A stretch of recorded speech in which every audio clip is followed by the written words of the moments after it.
नमस्कार, मैं हूं Umakant Bohare from Umakant Excellence IAS coaching Jawahar Chowk Bhopal से स्वागत करता हूं अपने इस YouTube channel Umakant Excellence IAS पर। छात्रों, आज का टॉपिक पढ़ने से पहले चलिए सुनते हैं कुछ सुर्खियों में अंतर्राष्ट्रीय सुर्खियों में अमेरिका से एक खबर है जिसमें एक अश्वेत जॉर्ज फ्लॉयड की हत्या के बाद अमेरिकी अश्वेत बड़ी मात्रा में सड़कों पर आ गए और इस विरोध को शांत करने के लिए अमेरिकी प्रशासन सेना को सड़क पर उतारने की कोशिश कर रही है।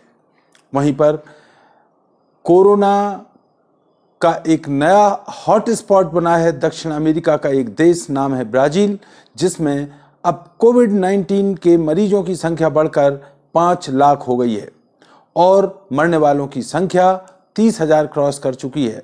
वहीं बात करें इंडिया की, तो इंडिया में कोरोना पॉजिटिव मरीजों की संख्या लगभग 2 लाख को क्रॉस कर चुकी है। राहत की बात यह है कि अब रिकवरी रेट 48% के लगभग हो गया है।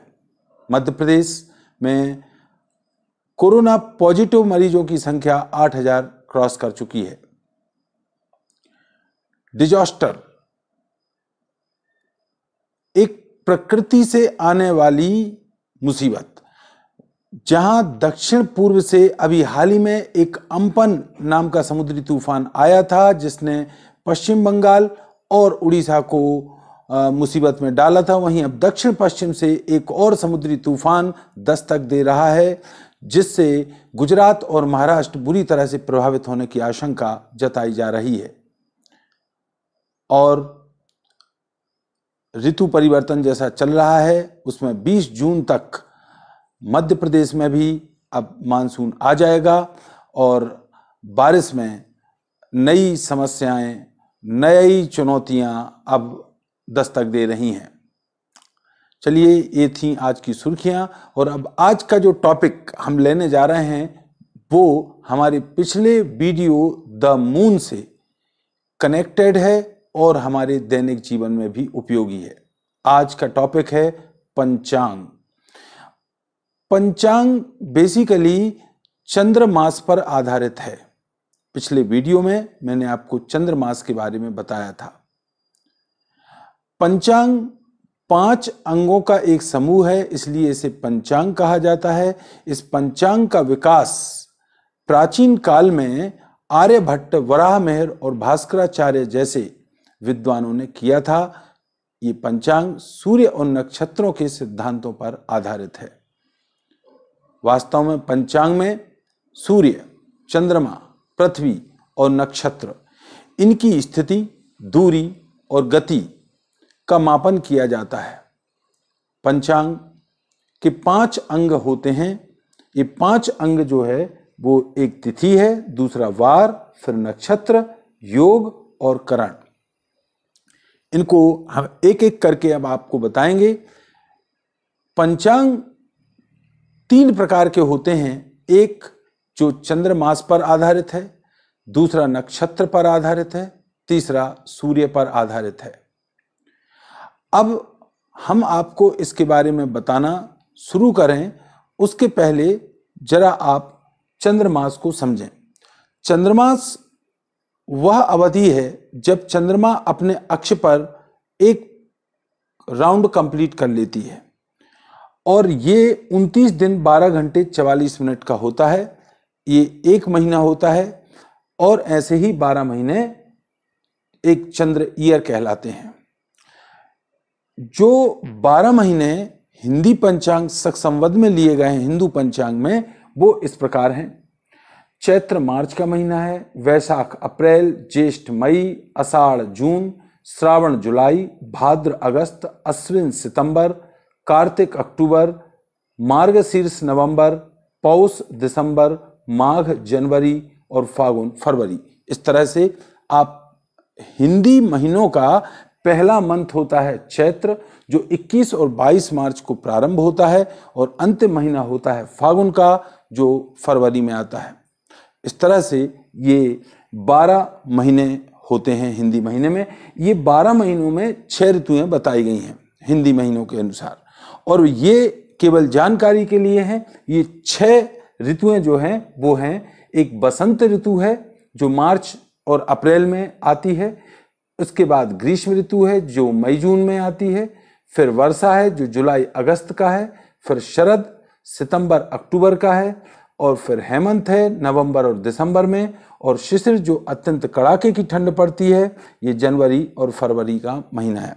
तो आप ये एक बहुत ही उपयोगी जानकारी जो आपको जुड़ी हुई है इसके बारे में मैंने बताया। लौट के आते हैं फिर से पंचांग पर, पंचांग के उन 5 अंगों पर जिसका हम आज जिक्र करने वाले हैं।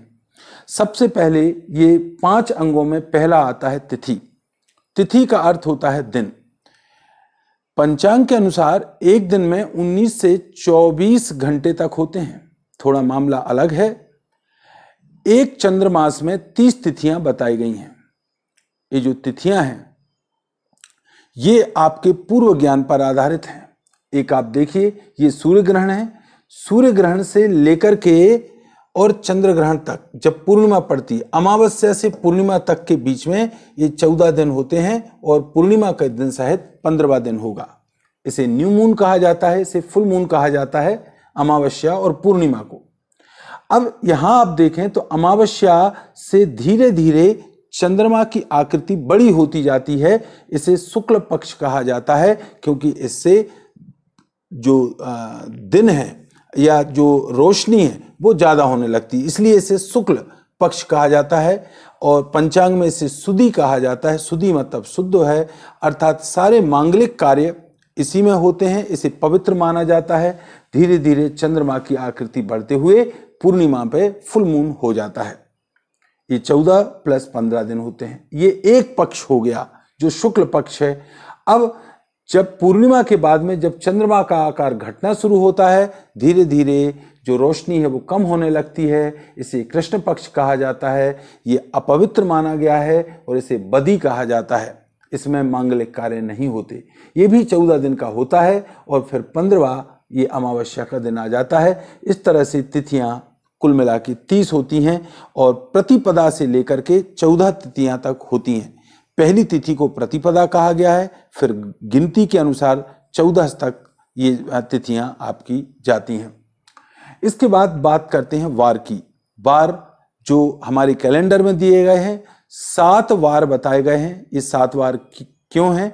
क्योंकि पंचांग में 9 ग्रहों में से 7 ग्रहों को पूर्ण ग्रह का दर्जा दिया गया है, और उसी नाम पर ये 7 वार बनाए गए हैं।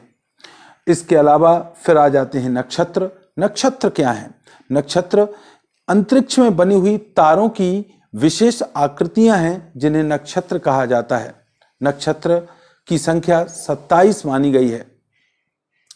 ज्योतिष में एक अतिरिक्त नक्षत्र अभिजीत का भी उल्लेख किया जाता है। मूलतः 27 ही नक्षत्र होते हैं। अब ये नक्षत्र मास जो लिया जाता है वो किस तरह से लिया जाता है वो भी ध्यान से सुनिए। अंतरिक्ष में जो 27 नक्षत्र हैं, उस नक्षत्र के सापेक्ष जब चंद्रमा पृथ्वी का चक्कर लगाता है तो उसी नक्षत्र के सामने वापस आने में चंद्रमा को 27 दिन 7 घंटे 43 मिनट 15 सेकंड का समय लगता है। इस पूरे ड्यूरेशन को नक्षत्र मास कहा जाता है। आई रिपीट, 27 दिन 7 घंटे 43 मिनट 15 सेकंड ये नक्षत्र मास का समय होता है। उसी नक्षत्र के सापेक्ष चंद्रमा की परिक्रमा जब होती है तो इसे नक्षत्र मास कहते हैं। तो नक्षत्रों की कुल संख्या कितनी है? 27 प्लस ज्योतिष के अनुसार एक अतिरिक्त अभिजीत। बात करते हैं योग की। योग जो होता है इनकी संख्या भी 27 मानी गई है। योग की संख्या भी 27 मानी गई है। वास्तव में ये सूर्य और चंद्रमा की विशेष दूरियों की स्थिति को योग कहा जाता है। इसे भी शुभ और अशुभ में बांटा गया है। बात करते हैं करण की। करण, एक तिथि में 2 करण होते हैं, अर्थात 30 तिथियों में 60 करण होते हैं। करणों की कुल संख्या 11 बताई गई है।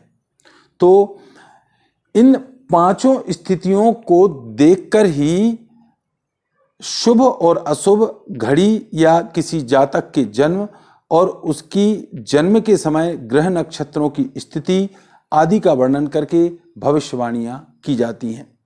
तो मैंने आपको आज के इस वीडियो में इस्तेमाल होने वाले, हमारे दैनिक जीवन में इस्तेमाल होने वाले पंचांग के बारे में कुछ जानकारी दी, जो निश्चित रूप से चंद्रमा से ही जुड़ा हुआ है। और जो है अब आगे के वीडियो में हम आपको कुछ नया टॉपिक लेकर के आएंगे। आपको ये जानकारी कितनी सटीक तरीके से पहुंच रही है या नहीं पहुंच रही है, ये मायने नहीं रखता। हम अपनी मेहनत इसी तरीके से बरकरार रखें, इसके लिए आप हमारे इस चैनल को सब्सक्राइब करें, शेयर करें अपने मित्रों के साथ, अपने परिजनों के साथ, और हमारा उत्साहवर्धन करते रहें। धन्यवाद।